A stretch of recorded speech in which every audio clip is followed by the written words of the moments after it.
ఆయన కోసం పెట్టిన టైలర్ వాడికి వాడి ఉద్యోగం బంద్ చేసిండు కదా, అంటే ఆయన అలానే చూసుకుంటాడు.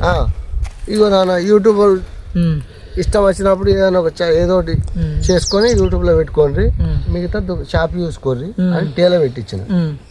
టేలర్ పెట్టిస్తే పొద్దుగాలనే వరాలు, పొద్దుగాల ఎవరు కాదే మళ్ళీ అదే పొద్దుగాల చెప్తా అదే పొద్దుగాల పూట నేను చూసుకుంటా ఆ టేలర్ని. మా భార్య లేచి ఇల్లు ఆకిలి మొత్తం ఊడ్చేసుకొని వంట చేసి అన్ని రెడీ అయినాక మా భార్య అన్ని రెడీ అయినాక బంద్ చేసి వాళ్ళకి అప్ప చెప్పి బయటకు వెళ్ళేటోని. అయితే ఆ రోజు బరబ్బరి 6 గంటలకు ఒక 5 నిమిషాలు అటు ఇటు కావచ్చు, అంటే టైంలు అన్ని ఒకటి ఉన్నాయి. అయితే అక్కడ 2 దర్వాజాలు ఉంటాయి మాకు ఇంట్లో. ఒకటి పెద్ద దర్వాజా ఈ సైడ్ ఉంటుంది, ఇగో ఇది ఇటు వచ్చేది బయటకు వచ్చేది పోయేది. ఆ సైడ్ వేరే, అటు వెళ్తే అటు బాత్రూమ్ ఇక్కడ డల్లా అట్లా ఉంటుంది. అయితే ఆ రోజు ఆ నైట్ వేసుకున్న టీషర్ట్ వేరు, అంగి మన ప్యాంట్ వేరు.